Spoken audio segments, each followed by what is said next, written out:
À venir dans un instant. À venir dans un instant. Je regardais, et voici, il y avait 4 cornes. Et je dis à l'ange qui parlait avec moi, qu'est-ce que ces cornes? Et il me dit, ce sont les cornes qui ont dispersé Juda, Israël et Jérusalem. Verset 20. L'Éternel me fit voir 4 forgerons. Je dis, que vient-il faire? Et il dit, ce sont les 4 cornes qui ont dispersé Juda, tellement que nul ne lève la tête, et ces forgerons sont venus pour les effrayer. Le prophète Zacharie dit, il a eu une vision, et dans la vision de Zacharie, il a vu 4 cornes. Tu connais les cornes, n'est-ce pas? Il a vu 4 cornes. Et il demande à l'ange, mais les 4 cornes là sont venus faire quoi? Les 4 cornes là sont venus faire quoi? Et l'ange lui dit, les 4 cornes que tu as vues là sont venus combattre Juda. Amen. Pourquoi?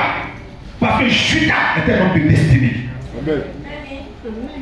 Juda est un homme de destinée. Amen. À cause de l'étoile de Juda, ce n'est pas une corne, ce n'est pas 2 cornes, ce n'est pas 3, mais 4 cornes se sont levées. Il dit pour faire quoi? Pour disperser Juda. J'ai dit bien aimé, le problème n'est pas toi, mais le problème est ce que tu portes. Juda porte quelque chose. Juda porte quelque chose. Et donc ces corps se sont levés pour empêcher ce que Juda porte de pouvoir se réaliser. Écoutez bien aimé, je ne vais pas trop vous mettre dans l'écriture parce que je veux que nous prions. Je dis que les enfants de Jacob, appelés Israël, chaque enfant a une particularité. Amen. Alléluia. Amen. Chaque enfant a une particularité. Et la particularité de Juda, c'était d'enfanter des rois en Israël. Amen. C'est que la particularité de Juda, c'était d'enfanter des rois. Et c'était une famille dans laquelle c'est des rois qui doivent sortir. C'est des rois qui doivent naître. Zabulon, sa particularité, c'est d'être une habitation, d'être un lieu de refuge. C'est de se réjouir dans la course. Joseph avait une particularité. La mission de Joseph, c'était de mettre sa famille à l'abri de la famine.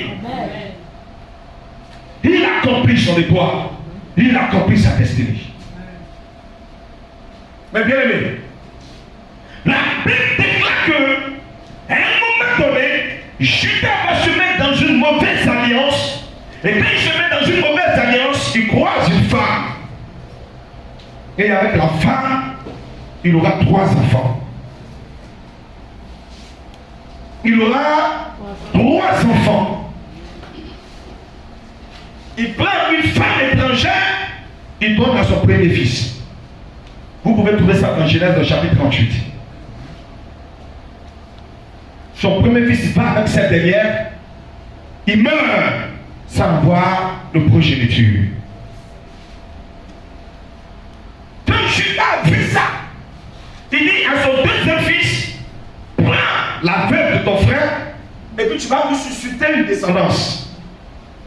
Lui, quand il va avec elle, quand il finit de tirer son plaisir, ce qui doit amener la femme à procréer, il fait ça ailleurs. Dieu s'est fâché, Dieu l'a tué. Il restait le dernier. Quand Judas a vu ça, Judas dit à sa belle-fille, Tamar, va chez tes parents. Quand le dernier là, quand il va grandir là, et puis je vais te donner au mari. Oh, il avait résolu dans son cœur de ne pas donner. Parce que 2 sont déjà morts. Et c'est ainsi que Tamar, étant chez ses parents, a appris que vient sur le territoire et elle allait se déguiser comme une prostituée. Quelqu'un me suit très bien. Bien, on va lire cette partie-là. Genèse chapitre 38, le verset 12. Genèse chapitre 38 et le verset 12. Elle s'est déguisée comme une prostituée. Et quand Judas l'a vue, Judas dit, ah, laisse-moi, je vais aller avec toi. Laisse-moi, je vais aller avec toi. Et elle dit à Judas, Judas, si tu couches avec moi, tu me donnes quoi? Judas dit, toi tu veux quoi comme garantie? Quoi comme gage? Lis-moi le verset 12. Les jours s'écoulèrent et la fille de Choua, femme de Judas, mourut. Lorsque Judas fut consolé, il monta à Timna vers ceux qui tondaient ses brebis. Lui et son ami Ira, l'Adulamite. Au verset 13. On informa Tamar et on lui dit,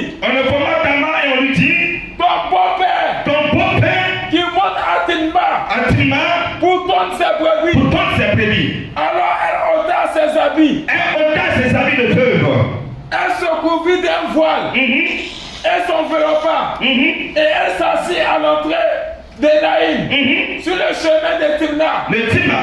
Car elle voyait que Sheila était devenu grand. Oui. Et que de lui était point donné pour femme. Judas la vit. Et l'a pris pour une prostituée.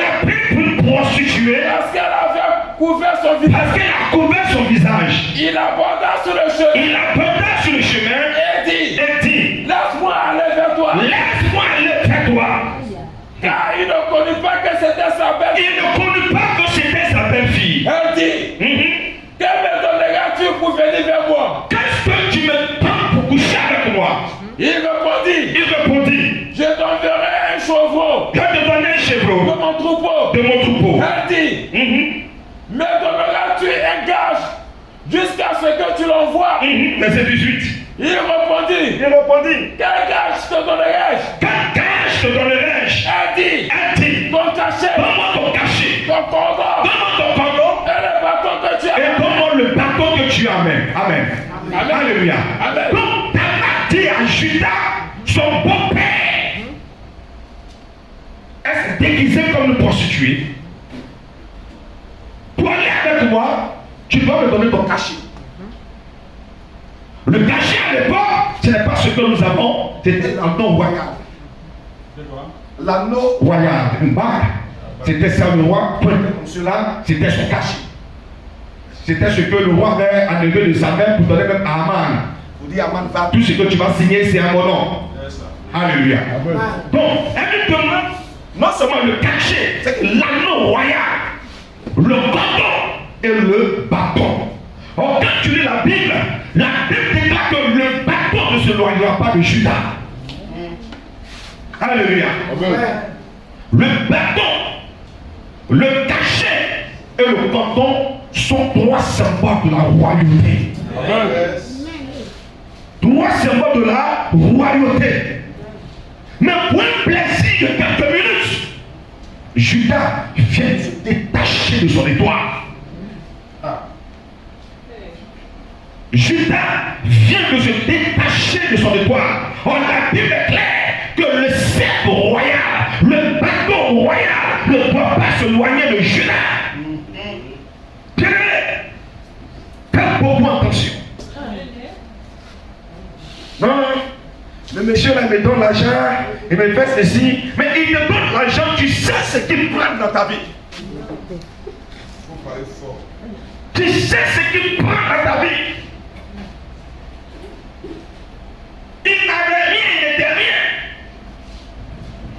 Quand il s'est connecté à toi, les choses ont commencé à fleurir. Yes. C'est à cause de ton étoile. Les choses ont commencé à fleurir. C'est à cause de ton étoile. Quand il est béni, il a assis. Il a trouvé que vous n'êtes pas au même diapason. Non, non, non. Là où il est, tu ne peux plus marcher à côté de lui. Donc il doit chercher l'autre. Bien aimé, faites beaucoup attention. Nous faisons des programmes de nuit. Tu veux que tu sois un carrefour. Tu vas trouver des personnes qui sont en train de se laver nus. C'est le médicament qui est là.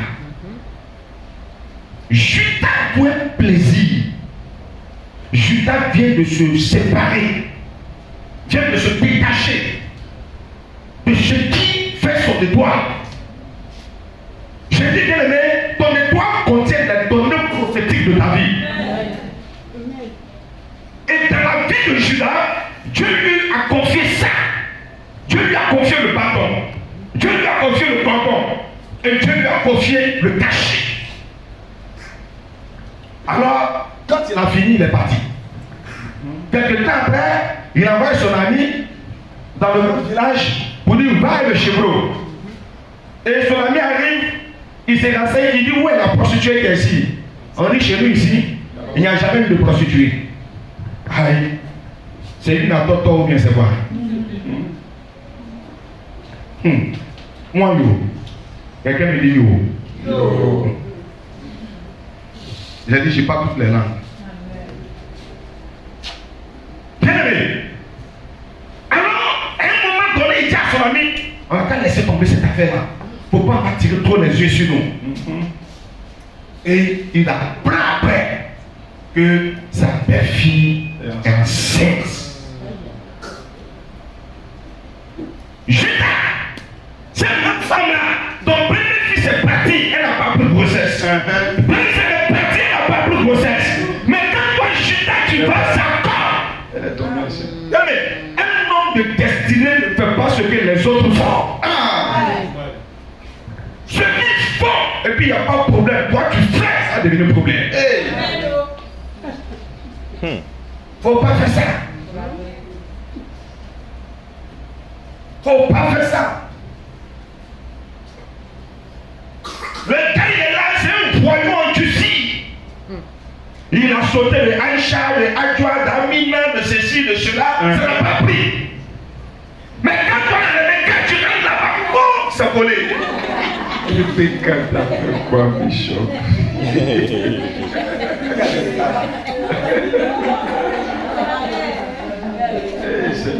Rebecca, c'est ton jour. Rebecca, je t'aime, que Dieu te bénisse. Que Dieu te bénisse, que Dieu te lève en ta. C'est ton programme même qui l'a amené. Ne t'amuse pas. Ce que quelqu'un bien aimé, qui n'a pas une destinée de gloire fait, ça ne devient pas problème. Tu fais, ça devient problème. Les gens vont sauter clôture, il n'y a pas de problème. Le jour où tu as sauté brique, le jour là, bien aimé, voici police et encadrer le caveau qui est à côté. Dès que tu sautes, tu tombes dans le caveau. C'est ça, moi et toi. Les gens ont fait ça avant toi. Et les gens continuent de le faire. Mais quand toi tu vas, on te prend. Parce que bien aimé, tu es une personne de destinée. Quand tu es une personne de destinée, tu ne mets pas une vie, je m'en fous. Tu ne mets pas une vie à la, je m'en fous. Plusieurs personnes sont passées là. Marie légitime, légale. Est passée, 9 filles, rien du tout. Deuxième nuit vient. Après c'est ouais, il fait sa terre. Tu le tues.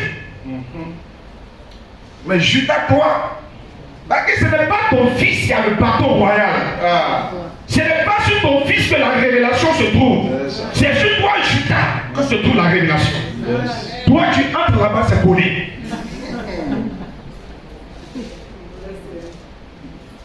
Tu entres là-bas, c'est collé. Ça te change. Elle entre dans le mystère du crachatoire. Elle commence à te dire non, depuis là, je ne vois pas mes règles. Tu dis, mais c'est une seule fois. Aïe. Faites attention.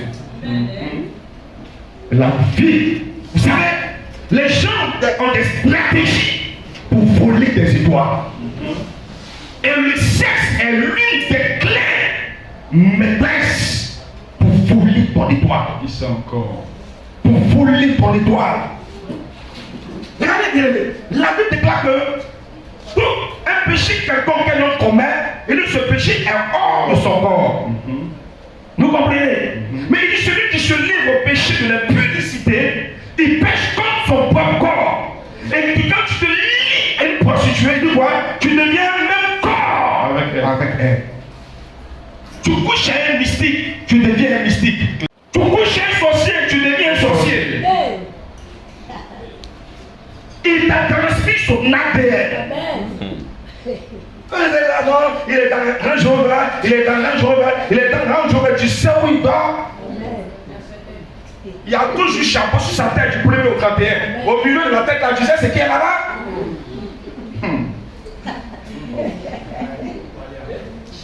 Tu sais ce qui est là-bas? Faites beaucoup attention. On a danger. Faites beaucoup attention. Vous êtes nombreux. Pourquoi c'est forcément toi qui veux donner l'argent? Si je prends les gens, vous avez perdu 4 filles, vous marchez. Mais c'est sur toi qu'il est. C'est sur toi qu'il est. Parce qu'il a repéré ton étoile. Il a repéré ton étoile. Pour les 100 000 francs qu'on t'a donné. Et puis tu allais prendre mèche, tu as mis sur ta tête on dirait je ne sais pas quoi. Mais bien aimé, les 100 000 francs que tu as pris, c'est l'argent. Ce qui est quitté dans ta vie pour aller chez lui, là, avance. Oui, dis ça encore.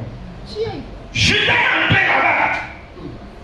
Il a fait peur que je ne sais pas, 1 minute, 1 seconde, je ne sais pas combien de minutes il a fait. S'il avait un pinard gros sur lui, il a tenu un peu.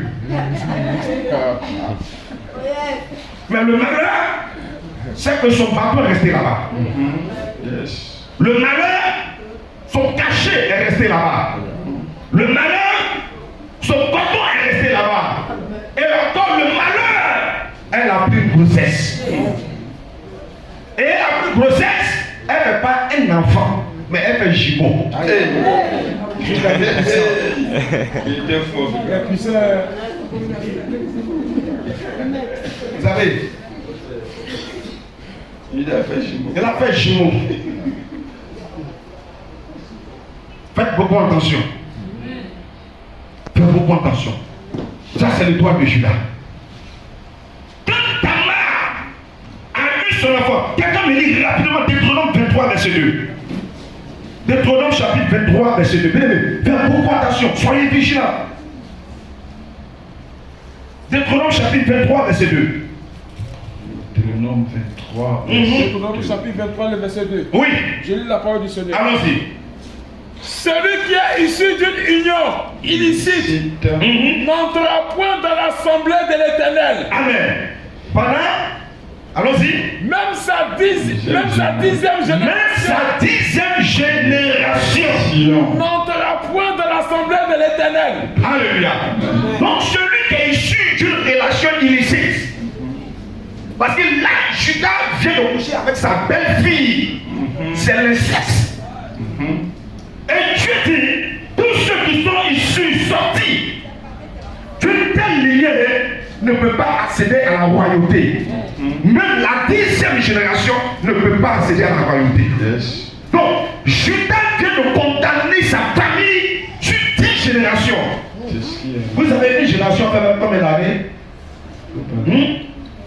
Allons-y, une génération fait combien d'années? Une génération fait 100 ans.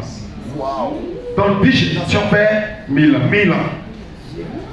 Donc tu imagines, maman, les ancêtres, c'est même pas toi, hein. Je prends l'exemple, ne te fâche pas. Moi, imagine comment toi dans ta famille, tous les enfants doivent sortir de ton ventre là. C'est président. Et puis à cause du péché. Et à cause du péché, pendant 1000 ans, C'est mécanicien.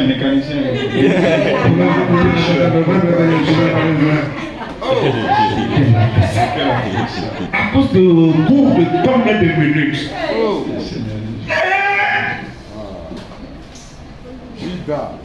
Judas, toi aussi.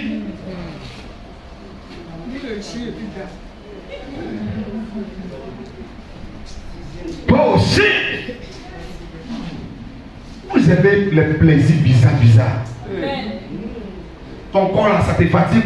Délivre-nous. Il faut que quelqu'un pour appuyer ça va. Hey. Et puis c'est même ta bonne personne.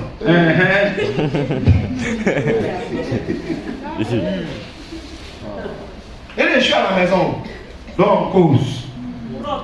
Maman, pendant 1000 ans, quand vous êtes là, vous voyez des familles. Et puis rien de bon ne l'arrive. Rien. Rien de bon. Et puis il y a d'autres qui ont dit, il y a des familles là, il y a personne qui a eu bac.